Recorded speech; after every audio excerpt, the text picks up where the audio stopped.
Le film commence avec un raton laveur nommé RJ, qui essayait de sortir un paquet de snacks d'une machine. Irrité de ne pas pouvoir obtenir le paquet de snacks, RJ essaie d'utiliser différents objets, mais n'y parvient pas. Soudain, les lumières de la machine s'éteignent, et en regardant son reflet, le raton laveur aperçoit une grotte au loin. Curieux, RJ se dirige vers l'endroit, et en arrivant, il trouve plusieurs paquets de snacks par terre. Excité, RJ ramasse tous les paquets et se prépare à partir. Mais avant de le faire, il remarque une montagne de nourriture. Sans y penser à deux fois, RJ court vers la montagne. Mais soudain, un ours nommé Vincent apparaît. Par chance, l'ours était endormi et RJ profite de l'occasion pour emporter toute la nourriture. Après avoir placé toute la nourriture sur un chariot rouge, RJ commence à s'en aller. Mais en regardant à nouveau l'ours, il voit une boîte de chips. Comme il adore les chips, RJ prend la boîte. Sans que Vincent ne le remarque, mais en l'ouvrant, l'ours se réveille. En se rendant compte de la situation, Vincent s'énerve, car non seulement on l'a réveillé avant la pleine lune, mais il voit aussi que RJ est en train de voler sa nourriture. Inquiet, RJ essaie de dissimuler en disant qu'il ne volait rien, mais étant un peu maladroit, il provoque la descente du chariot avec la nourriture qui finit au milieu de la route. Initialement, Vincent et RJ se sentent soulagés que la nourriture n'ait pas été endommagée, mais soudain, un camion apparaît et détruit tout. Encore plus furieux, Vincent poursuit RJ et, après l'avoir attrapé, se prépare à en finir avec lui. Pour se sauver, le raton laveur essaie de négocier avec Vincent, lui promettant qu'il récupérera toute la nourriture avant la pleine lune. En entendant cela, Vincent accepte, mais il le prévient que, si toute la nourriture ne lui est pas rendue en une semaine, il le poursuivra. Après l'accord, Vincent libère RJ. Et lorsque le raton laveur s'appuie sur la machine, le paquet de snacks tombe finalement. Cependant, RJ n'en est pas heureux, car il sait maintenant qu'il devra obtenir beaucoup plus de nourriture qu'un simple paquet de snacks pour ne pas être attaqué par l'ours. Plus tard, RJ marche sans but, inquiet de ne pas savoir comment récupérer toute la nourriture pour Vincent. Soudain, RJ trouve une petite ville pleine de maisons et a une idée. Le lendemain, une tortue nommée Verne se réveille et décide de réveiller les autres animaux qui vivaient avec lui dans une réserve forestière près de la ville.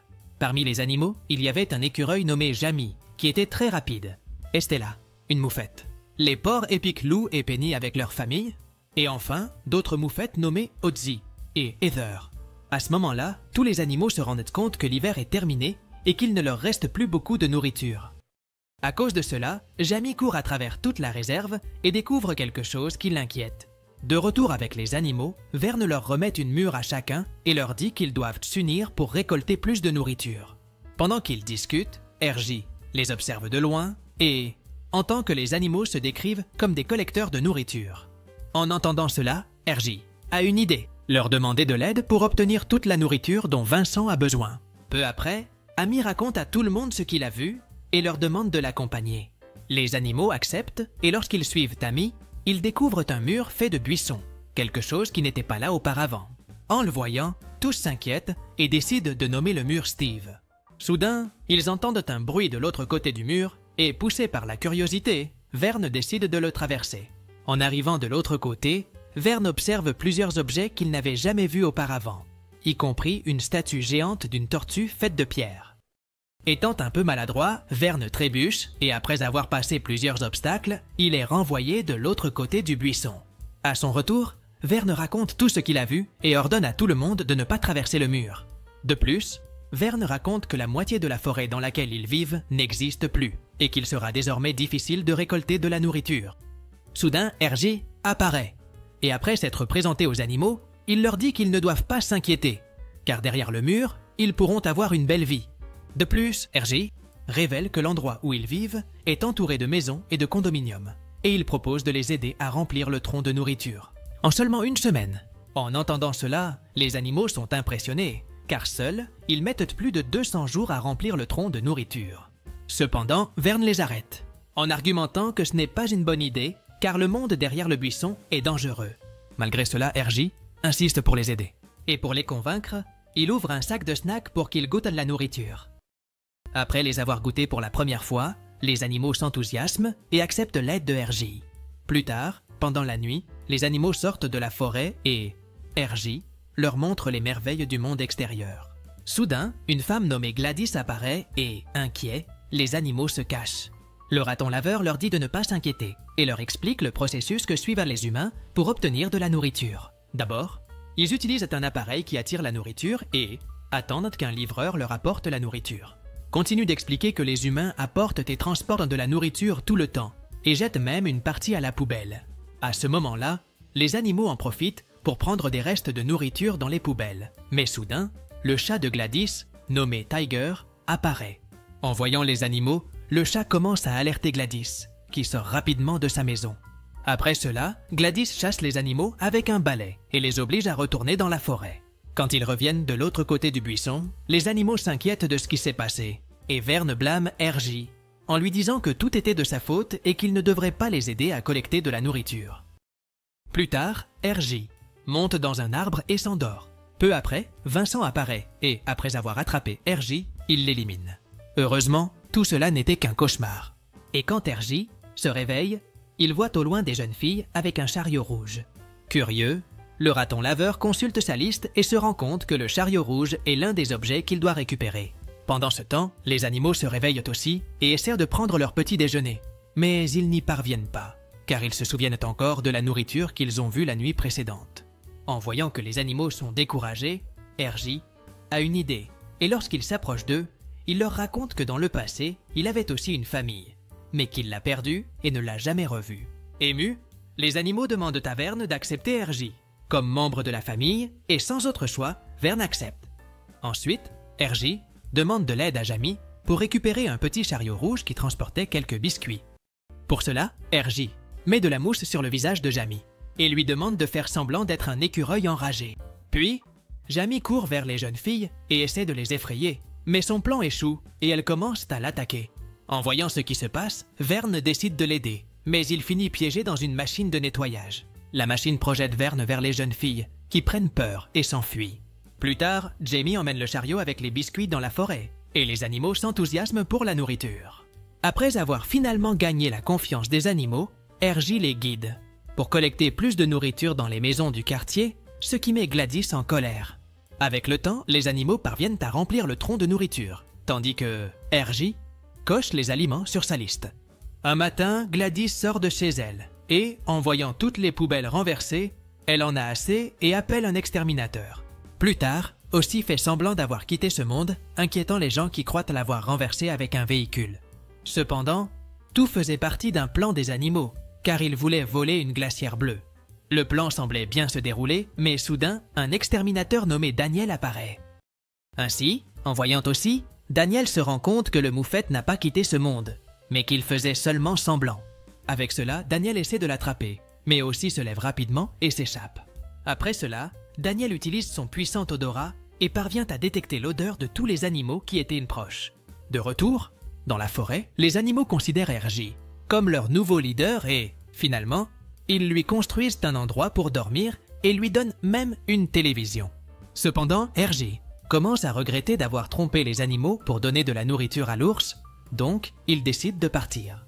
Au loin, Hergé réfléchit à ce qu'il doit faire et arrive à la conclusion qu'il doit prendre toute la nourriture et l'apporter à Vincent. Cependant, quand Hergé va récupérer la nourriture, il se rend compte qu'elle n'est plus dans le tronc de l'arbre.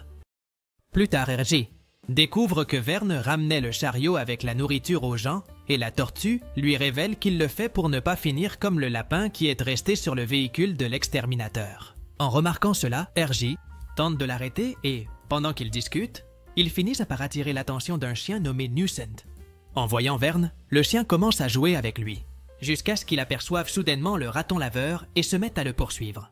Au milieu du chaos, la chaîne de Newcent s'en mêle dans le chariot, détruisant les clôtures du quartier. À un moment donné, une bonbonne de gaz s'accroche au chariot, le transformant en une fusée qui vole dans les airs, mais en retombant, elle explose sur le véhicule de Gladys. Heureusement, Hergé et Vern parviennent à se sauver et retournent dans la forêt. Curieux, les animaux demandent ce qui s'est passé, et Hergé accuse Vern, disant qu'il essayait de rendre la nourriture aux humains. En entendant cela, les animaux se mettent en colère contre Vern et lui disent qu'il est simplement jaloux de Hergé. Vern essaie de se défendre, mais sans le vouloir, il finit par insulter les animaux en disant qu'ils croient en Hergé, parce qu'ils sont naïfs. Agacés, les animaux s'en vont, laissant Vern derrière. Plus tard, pendant la nuit, Hergé observe la pleine lune. et en se souvenant de l'ours, il se rend compte qu'il est à court de temps. De plus, RJ voit les pièges que l'exterminateur est en train de poser et réalise que les animaux sont en danger. À ce moment-là, Vern apparaît et admet qu'en effet, il était jaloux, mais décide de s'excuser auprès du raton laveur. RJ accepte ses excuses et envisage de révéler son véritable plan à Vern. Mais il entend soudain un bruit de l'autre côté du mur et remarque que Gladys organise une fête avec beaucoup de nourriture. Avec cela, RJ a l'idée de demander l'aide des autres animaux pour récupérer tous les aliments qui ont explosé plus tôt. Finalement, RJ organise une réunion avec les animaux et Vern s'excuse de les avoir insultés. Les animaux acceptent ses excuses. Et pendant la réunion, RJ élabore un plan sur la façon dont ils pourront entrer dans la maison de Gladys pour voler de la nourriture. Le raton laveur les avertit qu'ils doivent faire attention aux pièges et qu'ils devront également obtenir le collier du chat Tiger, car lui seul peut ouvrir la porte de la maison. Pour cette mission, RJ dit à Estella qu'elle devra distraire Tiger. Et pour cela, les animaux l'aident à ressembler à un chat. Après cela, le plan commence et Jamie parvient à désactiver le système d'alarme. Ensuite, Estella apparaît et quand Tiger la voit, il lui ordonne de partir, car il pense qu'elle est une chatte errante. Agacée d'entendre cela, Estella commence à l'insulter. Mais à sa grande surprise, le chat adore tout ce qu'elle lui dit et tombe amoureux d'elle. Grâce à cela, les animaux parviennent à obtenir le collier pour pouvoir entrer dans la maison. Une fois à l'intérieur, les animaux se dirigent vers la cuisine et, en ouvrant le réfrigérateur, ils sont impressionnés de voir une énorme quantité de nourriture. Rapidement, tous les animaux se rassemblent et commencent à prendre tous les aliments qu'ils trouvent sur leur passage. Pendant ce temps, Estella continue d'écouter les histoires de Tiger jusqu'à l'aube et commence à s'ennuyer. Soudain, Gladys se réveille et les animaux se cachent pour ne pas être découverts.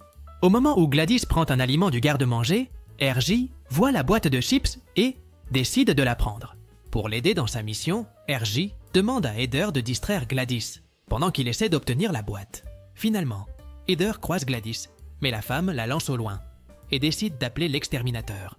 À ce moment-là, Ozzy s'inquiète pour elle, mais Heather lui assure qu'elle va bien et qu'elle faisait seulement semblant d'avoir quitté ce monde, ce qui rend Ozzy fier. Pendant ce temps, RJ essaie de prendre la boîte de chips, mais Vern fait tout son possible pour l'arrêter. Fatigué de la situation, RJ décide de révéler la vérité, confessant qu'il ne collecte toute la nourriture que pour la donner à l'ours, car s'il ne le fait pas, il sera éliminé. Soudain, ils perdent l'équilibre et en tombant, ils font du bruit, attirant l'attention de Gladys. En réalisant la situation, Estella décide d'agir et libère son odeur dans toute la maison. Pourtant, Tiger ne bronche pas et ne remarque même pas qu'Estella est en réalité une moufette. En voyant toute la confusion, RJ décide de fuir, mais lorsque les animaux essaient de faire de même, ils sont surpris par l'exterminateur, qui les capture avec son équipement. Après cela, les animaux sont enfermés dans des cages, et au loin, ils voient RJ, emportant toute la nourriture. À cause de cela, ils s'excusent auprès de Vern, admettant qu'ils auraient dû le croire dès le début. Plus tard, RJ rencontre à nouveau l'ours qui l'attendait. Vincent lui dit qu'il a vu tout ce qui s'est passé et se montre impressionné par la façon dont il a réussi à tromper les animaux. En réalisant tout ce qu'il a fait et en voyant que les animaux sont emmenés, le raton laveur décide de les aider et pousse le chariot plein de nourriture dans un ravin. Le chariot finit sur la route et percute le véhicule de l'exterminateur, l'arrêtant brusquement. À ce moment-là, les animaux apparaissent et RJ essaie de leur expliquer qu'il est revenu pour les aider. Mais soudain, l'ours apparaît et tente de l'attaquer. Au milieu du chaos, le véhicule de l'exterminateur se met en marche et les petits porcs épiques s'occupent de le conduire. Craignant d'être attrapé par Vincent, RJ essaie de monter dans le véhicule, mais les animaux l'en empêchent. Cependant, Vern essaie de les convaincre en leur disant que RJ est revenu pour les sauver. En entendant cela, les animaux permettent au raton laveur de monter dans le véhicule, mais ils doivent maintenant réfléchir à comment vaincre l'ours. Rapidement, Penny utilise ses épines pour éloigner l'ours et, par chance, Vincent finit par s'emmêler dans des ballons. Alors que tout semblait bien se terminer, le véhicule dans lequel il se trouvait devient incontrôlable et finit par s'écraser dans la maison de Gladys. Après cela, les animaux fuient vers la forêt, mais ils sont surpris de voir que l'ours revient avec un ballon gonflable. Inquiets, les animaux essaient de courir dans l'autre direction, mais ils sont bloqués par l'exterminateur. Sans option, les animaux se cachent dans le mur, tandis que Gladys et l'exterminateur tentent de les attaquer. À ce moment-là, les animaux essaient de penser à une solution, et soudain, Hergé et Vern ont une idée. Ils donnent une boisson énergisante à Jamie. Rapidement, la boisson fait effet, et Jamie devient si rapide que le temps autour de lui semble s'arrêter. Profitant du fait que tout est pratiquement figé dans le temps, Jamie active le système de sécurité de la maison. Et, en passant, il mange un biscuit en chemin. Après cela, le temps revient à la normale, et l'ours, ainsi que Gladys et l'exterminateur, se retrouvent piégés dans le système de sécurité. À ce moment-là, le système s'active complètement, et un rayon d'énergie est si puissant qu'il détruit même un satellite dans l'espace. En conséquence, Gladys, l'ORS et l'exterminateur se retrouvent piégés dans une cage, et lorsque les agents de contrôle des animaux arrivent, ils emmènent l'ours. De plus, les autorités apparaissent également et arrêtent de Gladys et l'exterminateur, car ils avaient installé un système de sécurité interdit dans plusieurs pays. Dans la scène finale, le chat Tiger apparaît et Stella est ravie de le voir. Pendant ce temps, Vern parle avec Hergé et l'invite à faire partie de sa famille. Accepte, et à ce moment-là, tout le monde l'embrasse. Ensuite, Vern se rend compte qu'il reste environ 8 mois avant l'arrivée de l'hiver et demande comment ils vont collecter de la nourriture. À la surprise générale, Amy révèle qu'il a rempli le tronc de noix et ainsi, le film se termine. Si tu as aimé cette vidéo, n'oublie pas de t'abonner à la chaîne, de mettre un like et profite pour regarder d'autres résumés incroyables qui sont disponibles pour toi. Je te dis au revoir pour l'instant et on se voit dans la prochaine vidéo.